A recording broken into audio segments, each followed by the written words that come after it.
ትግራይ የሚያስገቡ መስመሮች ሙሉ በሙሉ ተዘግተዋል።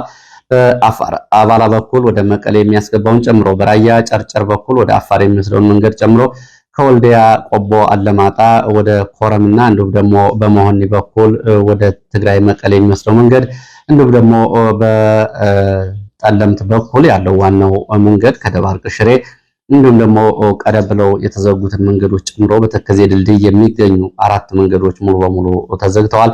የአየር በረራም ከተከለከለ ያው እንግዲህ 3ኛ ቀኑን ሆኖታል። የአየር በረራ ከተቋረጠ ማለት ነው። ይህንንና ሌሎች መረጃዎችን በስፋት የማስተምጣችሁ ይሆናል በዚህ ሰዓት። ከዚህ ባሻገር የኤርትራን በተመለከተም የሚወጡ መረጃዎች አሉ። በኢትዮጵያና ኤርትራ ድንበር አካባቢ ባሉ የትግራይ አካባቢዎች በራማ ቀጠና አዳዲስ መረጃዎች መኖራቸውን የሚገልጹ መረጃዎችም ወጥተዋል። እነዚህና ሌሎች መረጃዎችን ከ24 ሰዓት የትግራይ አካባቢ መረጃዎች እንዲሁም ደግሞ በተከዜ ቀጠና በጠለምት አካባቢ ያለውን አጠቃላይ የ24 ሰዓት ዝርዝር መረጃን በዚህ ሰዓት የማደርሳችሁ ይሆናል። በዚህ ሰዓት እንግዲህ ለ5ኛ ቀን የቀጠለው ያለ አንዳንድ የቦታ መቃየሮች መኖራቸውንም የሚገልጹ መረጃዎች ወጥተዋል። በዚህ ቀጠና ያሉ መረጃዎችን ጨምሮ በተለያዩ አካባቢዎች ያሉ ዝርዝር የግንባር መረጃዎችን እዚህ ትሰማላችሁ። እንግዲህ ትክክለኛ መረጃዎችን ለመከታተል ቻናሉን ሰብስክራይብ በማድረግ ቤተሰብ እንድትሆኑ ነው በአክብሮት የሚጋብዘው። ያው እንግዲህ በእንደዚህ አይነት አስቸጋሪ ጊዜ ሁሉም በየራሱ የተለያዩ መረጃዎችን በማሰራጨት እንግዲህ ፕሮፓጋንዳዎችን ከጥሬ መረጃዎች ጋር በመቀላቀል ብዙ አድማጭ ተመልካቾችን የሚያሳስቱ መረጃዎች ይኖራሉ። ስለዚህ ለዚህ ትክክለኛ መረጃዎችን ለማግኘት ቻናሉን በመከታተል አጫጭር የግንባር መረጃዎችን በየዕለቱ እንድትከታተሉ በአክብሮት ጋብዛለሁ። ከዚህ ጋር በተያያዘ እንግዲህ ያሉ መረጃዎችን ጨምሮ በአማራ ክልል በተለይ በደቡብ ወሎ ምዕራብ ወሎ ወረዳ መቅደላና አካባቢው በተደረገ ውጊያ ከባድ ሰብአዊ፣ ቁሳዊና ወታደራዊ ኪሳራ ደርሷል። የፋኖ ቀጠናዎች ላይ አሰሳና ቅኝት በሚል የወጣ መከላከያ አልተመለሰም የሚለውን መረጃ ጨምሮ በተለያዩ አካባቢ እንደዚሁ ዝርዝር የግንባር መረጃዎችንም ከአማራ ክልል አሰራርቻለሁ። እየተከታተላችሁ አብራችሁ እንድትቆዩ ነው በአክብሮት ምጋብዛችሁ።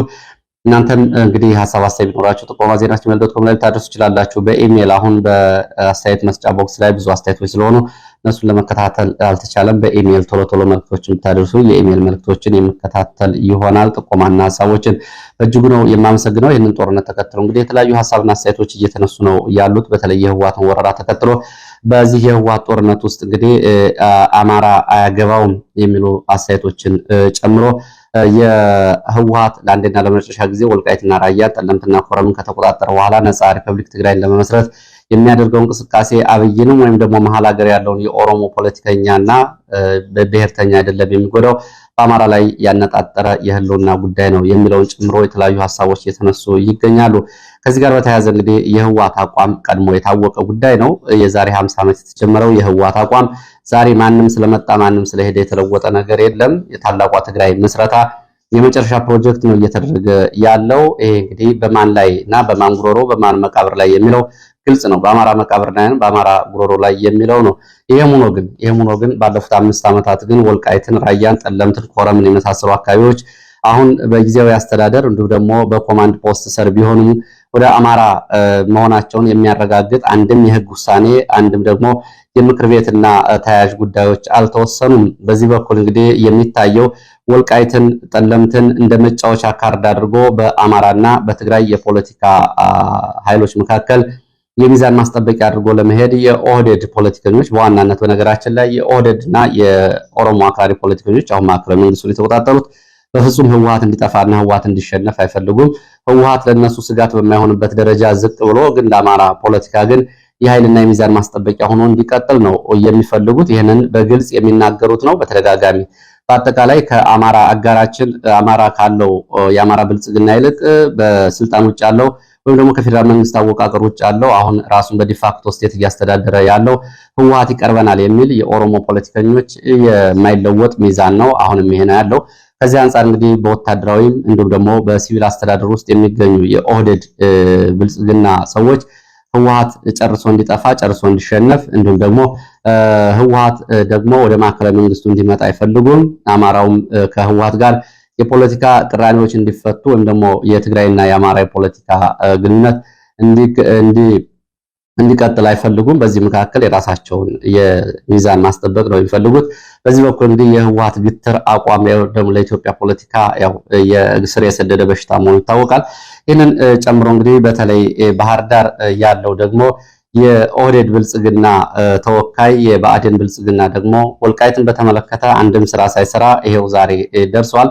ወልቃይትንም ጠለምትንም ራያንም ኮረምንም በተመለከተ ይሄ ባህር ዳር ያለውና ሄድ ሲሉት የሚሄድ ተቀመጥ ሲሉት የሚቀመጥ ተነሳ ሲሉት የሚነሳ ኃይልህን በትን ሲሉት የሚበትን የአሻንጉሊት ኃይል እስካሁን ድረስ አንድም ነገር ሳያደርግ ነው እዚህ እየደረሰው።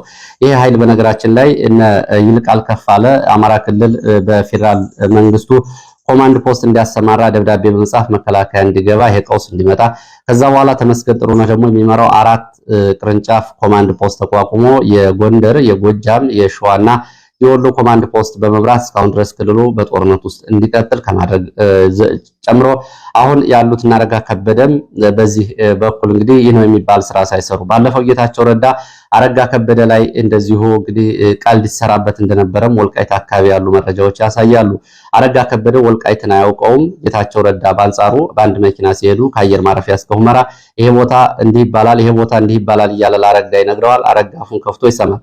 ጌታቸው ዘወር ብሎ ለሌሎች ሰዎች ይህቺ ሰውዬ እኮ የምታስተዳድረውን አካባቢ ጨርሳ አታውቅም፣ ምን አይነት አሳዛኝ ሰው እጅ ላይ ወደቀ አማራ በሚል እንግዲህ ጌታቸው እንኳን ለአማራ አዝኖ የምጸት ንግግር እስኪያደርግባቸው ድረስ መሳቂያ የሆኑ ሰዎች ናቸው።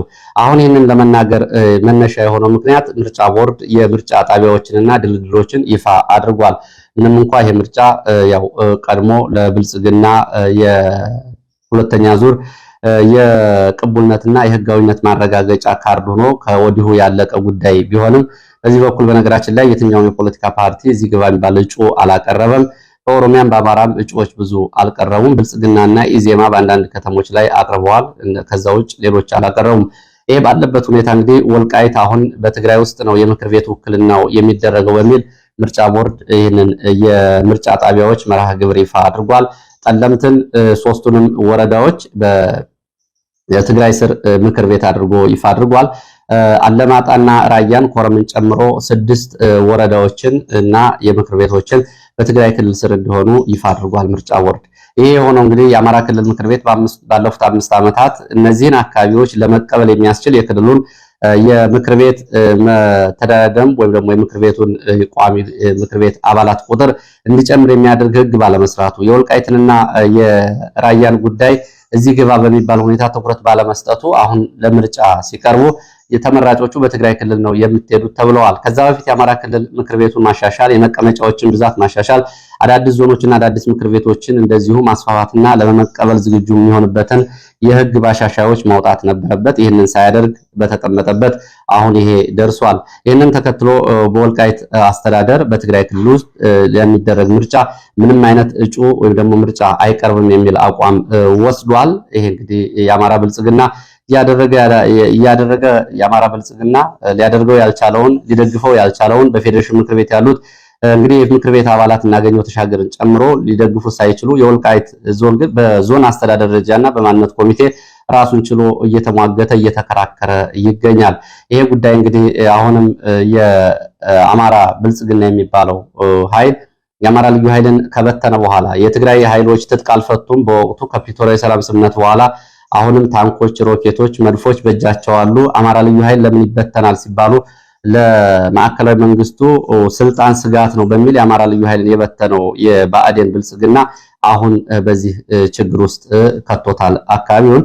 ስለዚህ ይሄ ቡድን እንግዲህ ዛሬም ነገም የመጣው የሄደው የሚታዘዘው የራሱ አቋም የሌለው የራሱ የፖለቲካ ብያኔ የሌለው ቡድን ነው።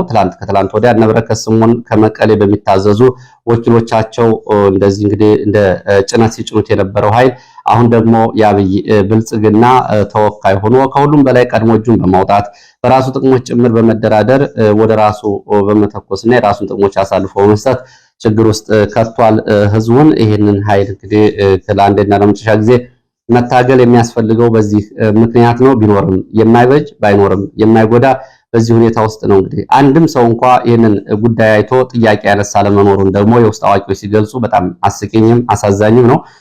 በወልቃይትንም ጠለምትንም እነ አብይ አህመድ በምን ያክል የፖለቲካ ካርድ እየተጫወቱበት እንደሆነ እንኳ እየተገነዘቡ ይሄ ጥያቄ አልተመለሰም ብለው ለምክር ቤት ወይ ደግሞ በምክር ቤት ውስጥ ያሉት ጭምር የብአዴን ብልጽግና ሰዎች ይህንን ጉዳይ ወደፊት ገፍተውበት አልመጡም። የአብይ ፊት እያዩ አሁን ሰራዊቱ ከጠለምትና ከራያና ከኮረም ጠቅልሎ ወጥቷል።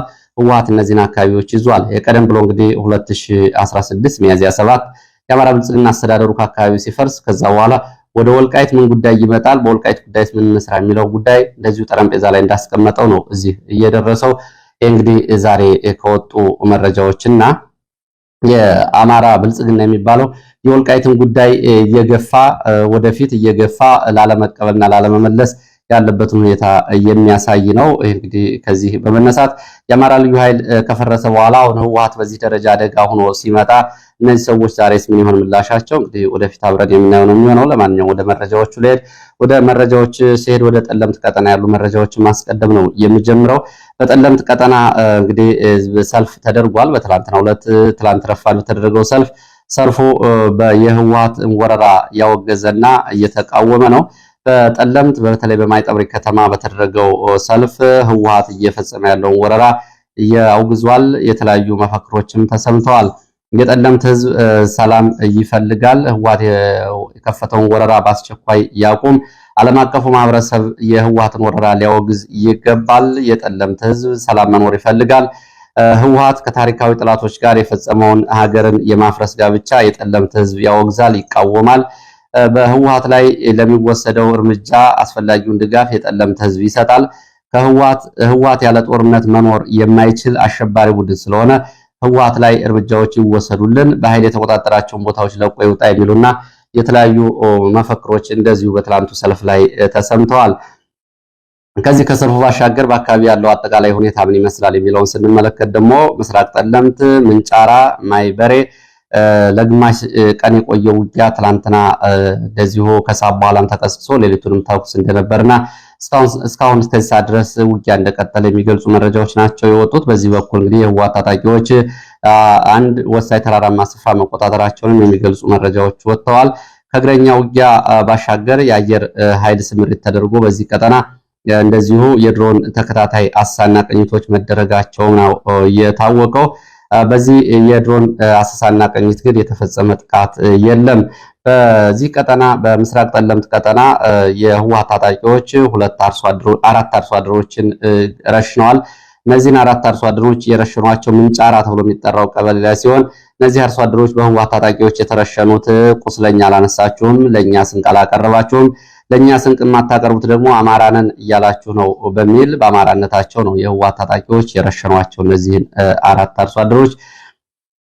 በዚህ በጠለምት ቀጠና እንደዚሁ ተጨማሪ ከወጡ መረጃዎች መካከል የ24 ሰዓት አጫጭር መረጃዎችን ስንመለከት በጠለምት ቀጠና እንደዚሁ አዳዲስ የቦታ ለውጦች መኖራቸውንም የሚገልጹ መረጃዎች ወጥተዋል። በጠለምት ቀጠና የሌሊት አጫጭር መረጃዎችን ስንመለከት ምስራቅ ጠለምት ደገብራይ ተብሎ በሚጠራው አካባቢ ዛሬ እንግዲህ ለአምስተኛ ቀን የቀጠለ ተኩስ መኖሩ ነው የተገለጸው። በአካባቢው ከመከላከያ ጋር የአካባቢ ሚሊሻዎች እንዲሁም ደግሞ የትግራይ የሰላም ኃይል የሚባለው አብሮ ተሰልፎ የህወሓት ታጣቂዎች ጋር ተዋግቷል። በዚህ የደረሰው ጉዳት በዝርዝር አልታወቀም። ማይግመሬ ወደ ጨራ የተባለ ትምህርት ቤት የህወሓት ታጣቂዎች እንደዚሁ ሌሊቱን ሰፍረዋል። የቡድን መሳሪያዎችንም እዚህ ትምህርት ቤት ላይ እንደዚሁ አከማችተዋል። በዚህ እንቅስቃሴ አድርገዋል። አርሚ 35 ተብሎ የሚጠራው የህወሓት ታጣቂ በምዕራብ ጠለምት በኩል ከደብረ አባይ ትግራይ ተከዚን በመሻገር በዋልድባ፣ እንሲያ፣ ማይተክሌት፣ አፍንጫ ኤፍሬም ተብሎ የሚጠሩት አካባቢዎች ስምሪትና እንቅስቃሴ ሌሊቱን አድርጓል። ይሄ ቦታ ቀደም ብሎ ውጊያ የተጀመረበትና ሁለት የህወሓት ወታደራዊ አዛዦች የተማረኩበት እና በርካታ ታጣቂዎች የተገደሉበት ቦታ ነው። ጥር 18 2018 አፍንጫ ኤፍሬም ተብሎ የሚጠራው በምስራቅ ጠለምት ደገብራይ የህወሓት ታጣቂዎች በነበረ ውጊያ የመከላከያ አባላትን መማረካቸውን እንደዚሁ የህወሓት የመረጃ ምንጮች ገልጸዋል። የሚገልጹ ምስሎችንም እንደዚሁ አሰራጭተዋል። ምስራቅ ጠለምት ትክክለኛ የአሁናዊ ሁኔታን በተመለከተ የመጨረሻ መረጃዎች ሽንታማ ተብሎ የሚጠራውን ወሳኝ ተራራ የህወሓት ታጣቂዎች ሌሊት ስለመያዛቸው የሚገልጽና ወደ አካባቢው ተጨማሪ መከላከያና የአካባቢ ሚሊሻ መንቀሳቀሱን የሚገልጹ መረጃዎች ወጥተዋል። ባለፈው እንግዲህ በቁጥጥር ስር የዋለው በትግራይ ደል ሌላ ተጨማሪ መረጃዎች አሉ። የጠለምትን ላጨርስና መለሳለሁ። በዚሁ በጠለምት ቀጠና ምስራቅ ጠለምት ማለት ነው ተጨማሪ መጨረሻ መረጃ አዲስ የውጊያ ግንባር መከፈቱን የሚገልጽ መረጃ ወጥቷል። ይህም ዲማ ተብሎ የሚጠራው አካባቢ ዲማ መድኃኔዓለም ካናት ሰማይ ተብሎ በሚጠራ ተራራማ ስፍራ ነው ውጊያ እየተደረገ ያለው። በዚህ ቦታ ከረፋድ ጀምሮ አፍላ ውጊያ መቀስቀሱን መረጃዎች ገልጸዋል። ሽንታማ ተብሎ የሚጠራውን ተራራ የህወሓት ታጣቂዎች ከያዙ በኋላ ነው በዚህ አካባቢ ውጊያ እንደገና አዲስ ግንባር እየተከፈተው። በዚህ ውጊያ የደረሰው ዝርዝር ጉዳት አልታወቀም። ተከታትዬ መረጃዎቹን በድጋሚ ወደ እናንተ መለሳለሁ። ወደ ትግራይ ያሉ አጠቃላይ መረጃዎችን ለማድረስ ያክል እና በትግራይ አዋሳኝ በአፋር ቀጠና ያሉ መረጃዎችን ስንመለከት በራያ አዘቦ በዋጅራት ቀጠና ወደ አፋር ዋጅራት እንግዲህ በዚህ ቀጠና ትላንትና እስከ አመሻሹ ውጊያ መደረጉን የሚገልጹ መረጃዎች ወጥተዋል። በዚህ በነበረው ውጊያ የህወሓት እግረኛ አንቀሳቅሷል። በኋላም የመካናይዝድ እና በመድፍ እንደዚሁ የታገዘ ውጊያ አድርጓል። በዚህ ግንባር ያለው የህወሓትና የትግራይ የሰላም ኃይል ነው ውጊያ ያደረጉት። በዚህ ውጊያ ላይ መከላከያ አልተሳተፈም። ሁለቱ የትግራይ ኃይሎች እርስ በርስ ያደረጉት ውጊያ ሲሆን መከላከያ ግን የአየር ኃይል ሽፋን መስጠቱን የሚገልጹ መረጃዎች ወጥተዋል። በዚህ ቀጠና አፋርም የጸጥታ ኃይሉን ወደዚህ ወደ ትግራይ አዋሳኝ ራያ ዘቦ፣ ራያ ጨርጨር እንዲሁም ደግሞ በአባላ መቀሌ ባሉ አካባቢዎች ኩታ ገጠም የትግራይ አካባቢዎች ማንቀሳቀሱ ነው እየወጡ መረጃዎች የሚያሳዩት። በዚህ በመጋሌ በዞን 2 ተብሎ የሚጠሩ የተለያዩ ወረዳዎች አፋር ኃይሉን አንቀሳቅሷል። ቶንሳ ተብሎ በሚጠራ ቦታ በርካታ የአፋር ኃይል ትላንትና መሻሹ እንደዚሁ በተሽከርካሪዎች እንዲጠጋ መደረጉን የወጡ መረጃዎች ያሳያሉ። የትግራይ የሰላም ኃይል የሚባለው ታጣቂ ጦርነት የትግራይ የሰላም ኃይል የሚባለውን ኃይል ጦርነት አንሳተፍም ያሉ የህወሓት ታጣቂዎች በብዛት እንደተቀላቀሉት ገልጿል። በትላንትናው ዕለት ብቻ ከ150 በላይ የህወሓት ታጣቂዎች እንደተቀላቀሉት እንደዚሁ የትግራይ የሰላም ኃይል የሚባለው ቡድን ይህንን ገልጿል። በጠለምት ተጨማሪ መረጃ በምስራቅ ጠለምት ከሰዓት በኋላ ወደ ዲማ ዋዘቦ ተብሎ በሚጠራው አካባቢ የተንቀሳቀሱ የህወሓት ታጣቂዎች ትላንትና ከሰዓት ለአንድ ሰዓት የቆየ ውጊያ አድርገዋል። ዛሬ በዚህ አካባቢ የነበረው ውጊያ ወደ ዲማ ቀጥሎ ነው ውጊያ እየተደረገ ያለው። በራያ መሆኒ ቀጠና እንደዚሁ ለሁለት ቀናት የህወሓት ታጣቂዎች እና የትግራይ የሰላም ታጣቂዎች ባደረጉት ውጊያ በርካታ ቁስለኞች መሆኒ አዋሽ ተብሎ የሚጠራ ሕክምና ማዕከል መግባታቸውን የሚገልጹ መረጃዎች ወጥተዋል። በዚህ በዋጅራት ቀጠና ዋጅራት ከተማን ለመያዝ ቀድመው ጥቃቱን የከፈቱት የትግራይ የሰላም ኃይል የሚባሉትና ሐራ መሬት የቆዩት ታጣቂዎች እንደሆኑ በህወሓት በኩል እየተገለጸ ቢሆንም እነሱ ደግሞ በተቃራኒው ህወሓት ነው ወደ እነዚህ ቀጠናዎች ኃይል አንቀሳቅሶ የእግረኛና የመካናይዝድ ውጊያ የከፈተው ብለዋል። ዋጅራት ከተማን ለመያዝ በተደረገው ውጊያ ከሁለት ቀናት በኋላ የትግራይ የሰላም ኃይል የሚባለው ኃይል ወደኋላ መመለሱ ነው እየተገለጸው። የትግራይ የሰላም ኃይል እየተባለ የሚጠራው ቡድን ብዙ ታጣቂዎቹ ትጥቅ የሌላቸው እና ስልጠና ከወሰዱ በኋላ መሳሪያ እንደሚቀርብላቸው ተነግሯቸው የነበሩ ቢሆንም ውጊያ የተጀመረው እነሱ በቂ ትጥቅ ሳይይዙ መሆኑን የሚገልጹ መረጃዎች ወጥተዋል። ይሄ የትግራይ ሰላም ኃይል እየተባለ የሚጠራው እስካሁን ድረስ በቂ ትጥቅ አልያዘም የሚሉ መረጃዎች ወጥተዋል። በዚህ አካባቢ እንግዲህ በውጊያው ላይ በተሳትፎ ሲያደርጉ የነበሩ የቡድን መሳሪያዎች በድሮን መውደማቸውን የሚገልጹ መረጃዎች ወጥተዋል። ትላንትና ከቀኑ 8 ሰዓት ገደማ በተፈጸመ የድሮን ጥቃት በዚህ የህወሓት ታጣቂዎች ይዘዋቸው የነበሩ መድፍና ሌሎች ዙ23ቶችን ጨምሮ በድሮን ወድመዋል ተብሏል። ይህ እንግዲህ ለትግራይ የሰላም ኃይሎች መከላከያ የሰጠው ወይ ደግሞ አየር ኃይል የሰጠው ሽፋን መሆኑ ነው። ሌሊቱን በመሃል ትግራይ እንደዚሁ የድሮን ጥቃቶች መፈጸማቸውን የሚገልጹ መረጃዎች ወጥተዋል። በመሃል ትግራይ በአድዋ ከተማ አቅራቢያ እንጢጮ እና ይሃ ተብሎ በሚጠሩ ሁለት ቦታዎች ላይ ሌሊት በተከታታይ የድሮን ጥቃት ተፈጽሟል። ሌሊት 9 ሰዓት ከ45 ገደማ እና ንጋት 11 ሰዓት ከ35 ገደማ ተፈጽመዋል በተባሉት የድሮን ጥቃቶች ተሽከርካሪዎቹ ወድመዋል። የህወሓት ደጋፊ ገጾች ደግሞ የድሮን ድብደባዎች ሸቀጣሸቀጥ የጫኑ ተሽከርካሪዎች ላይ እንደተፈጸሙ ይገልጻሉ። በአንጻሩ ደግሞ ድሮን ጥቃት የተፈጸመው በወታደራዊ ተሽከርካሪና ሎጂስቲክ በጫኑ ላይ እንደሆነ የሚገልጹ መረጃዎችም እየወጡ ነው።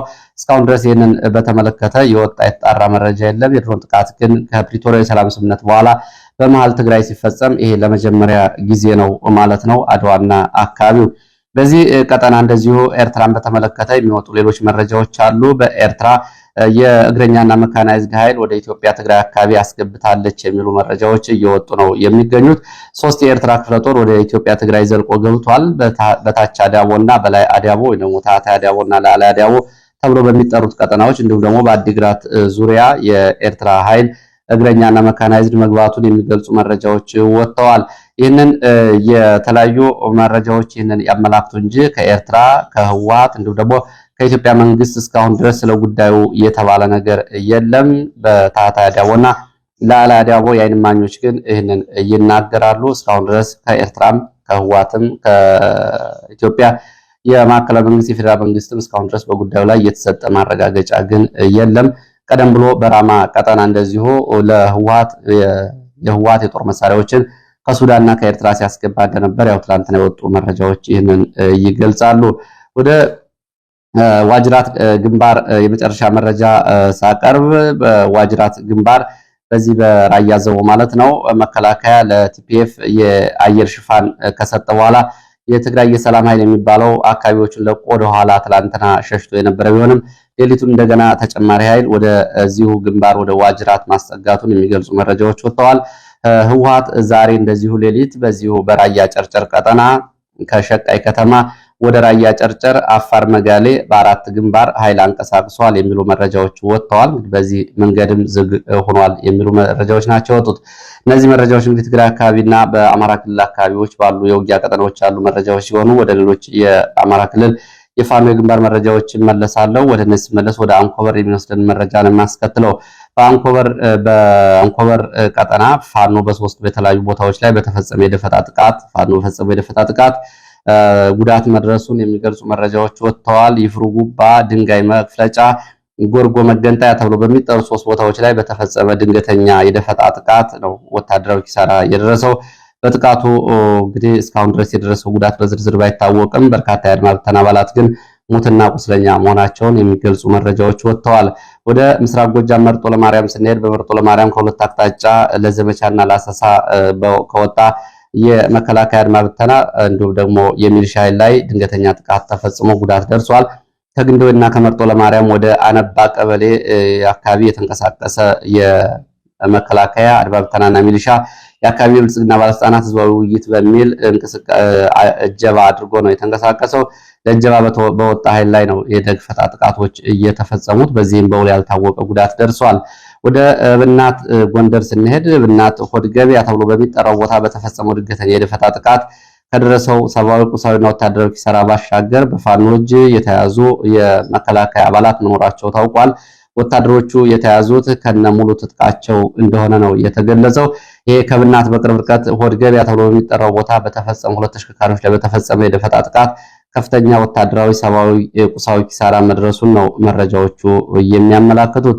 ወደ ሌሎች የግንባር መረጃዎች ስንሄድ ወደ ሰሜን ወሎና የወሎ ቀጠናዎች የሚወስዱ መረጃዎች ናቸው ያሉት። በጋሸና ቀጠና ከጋሸና ከተማ ወደ ወልዲያ በሚወስደው ዋናው መንገድ ጋዞ ወይም ደግሞ ስታይሽ ከተማ አቅራቢያ በተፈጸመ የደፈጣ ጥቃት ከፍተኛ ወታደራዊ፣ ሰብአዊ፣ ቁሳዊ ኪሳራ መድረሱን የቀጠናው ፋኖ ገልጿል።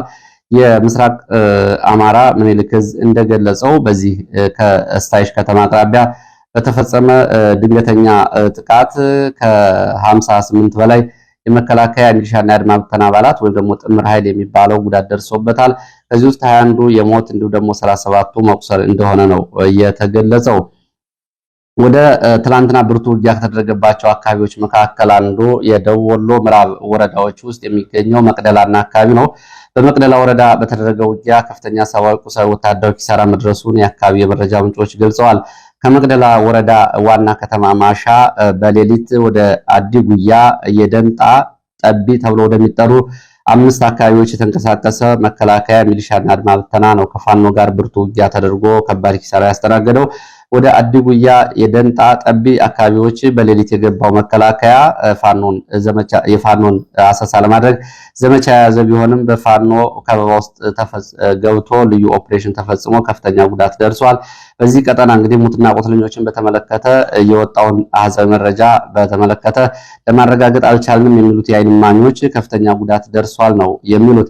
ይህንን በተመለከተ በፋኖ በዚህ ውጊያ ላይ የደረሰውን ጉዳት ገልጿል። የሙትና ቁስለኛው ደግሞ ሰብአዊ ጉዳቱን በተመለከተ አሃዛዊ ቁጥሮቹን ባይገልጽም እንደዚሁ የምስራቅ አማራ ምኒልክ ዕዝ ፋኖ ከ37 በላይ የነፍስ ወከፍ መሳሪያዎችና 2 የቡድን መሳሪያዎችን መማረኩን ገልጿል። በዚህ ቀጠና እንግዲህ መቅደላና ተንታ አዋሳኝ ባሉ አካባቢዎች በተደረገው ውጊያ ነው ጉዳት የደረሰው። በዚህ በንጹሃን ላይም እንደዚሁ ጉዳት መድረሱን ደግሞ የአካባቢው የዓይን እማኞች ገልጸዋል። እንግዲህ ምርኮን በተመለከተ አንድ ስናይፐር፣ አንድ ብሬንን ጨምሮ ከ37 በላይ የነፍስ ወከፍ መሳሪያዎች እንደ ክላሽንኮፍ የመሳሰሉ እንዲሁም የእጅ ቦምብና ከ3000 በላይ ተተኳሾች ግን በፋኖ እጅ መግባታቸውን ምስራቅ አማራ ገልጿል። በዚሁ ቀጠና በንጹሃን ላይ በአዳፍኔ ከባድ መሳሪያ ድብደባ ንጹሃን ህይወታቸው አልፏል።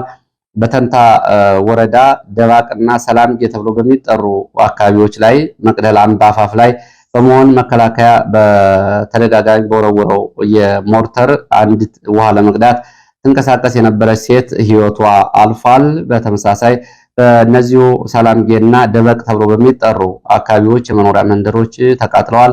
በንብረትና በሰዎች ላይ ጉዳት መድረሱ ነው የተገለጸው። እንግዲህ በግንባር መረጃዎች መካከል ናቸው።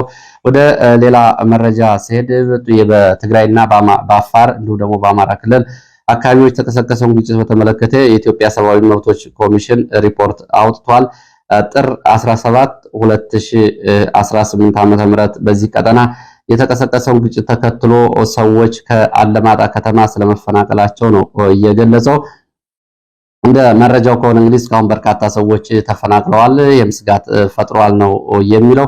የኢትዮጵያ ሰብአዊ መብቶች ኮሚሽን ጥር 17 ቀን 2018 ጀምሮ በትግራይ አማራና አፋር አካባቢዎች በተቀሰቀሰው ግጭት ጋር በተያያዘ የሰብአዊ መብቶች ሁኔታን እየተከታተለ ይገኛል ሲል ባወጣው መግለጫ በዚህ መግለጫ ይፋ እስከተደረገበት ጊዜ ድረስ በተለይ በጠለምት፣ መጋሌ፣ አብዓል አካባቢ የተከሰቱ ግጭቶች ተከትሎ የሰዎች ሕይወት፣ የአካል ደህንነት፣ ነፃነትና ንብረት ላይ ጉዳት መድረሱን ገልጿል። በእነዚህ አካባቢዎች የተቀሰቀሰው ግጭት ወታደራዊ እንቅስቃሴ ተከትሎ ወደ ሙሉ ጦርነት ሊሸጋገር ይችላል በሚል ስጋት ሳቢያ ነዋሪዎች ኮማንድ ፖስት ሲተዳደር ከቆዩት አለማጣ እና ሌሎች ከተሞች እየተፈናቀሉ መሆኑን የሚገልጽ መረጃ ይዞ ወጥቷል።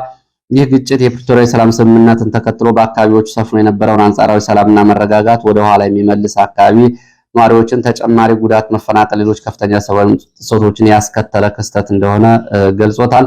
በመሆኑም በግጭቱ ተሳታፊ የሆኑ ሁሉም አካላት ችግሩን ከሚያባብሱ ድርጊቶች እንዲቆጠቡ፣ በሲቪል ሰዎችና መሰረተ ልማቶች ላይ ጥቃቶች ከማድረስ እንዲታቀቡ እንዲሁም ለግጭት መነሻ የሆኑ ልዩነቶችን በሕግ መሰረት በምክክርና በመግባባት ለመፍታት በቁርጠኝነት እንዲሰሩ የኢትዮጵያ ሰብአዊ መብቶች ኮሚሽን ጥሪ አቅርቧል። ማናቸውም እርምጃዎች የሰብአዊ መብቶች መርሆችን ያከበሩ፣ በተለይ በሰብአዊ መብቶች ላይ የሚጣሉ ገደቦችን በዓለም አቀፍና ብሔራዊ የሰብአዊ መብቶች ማዕቀፎች መሰረት የህጋዊነት፣ የጥብቅና አስፈላጊነትና ተመጣጣኝ መርሆች ያከበሩ መሆናቸውን ማረጋገጥ ይገባል ሲል ነው ጥሪ ያቀረበው። ለዚህ ሰዓት ከተለያዩ አካባቢዎች ማሰባሰብ ያቀረብኳቸው መረጃዎች እነዚህን ይመስላሉ። ስለተከታተላችሁ በእጅጉ አመሰግናለሁ። በሌላ ተመሳሳይ መርሃ ግብር እንገናኛለን።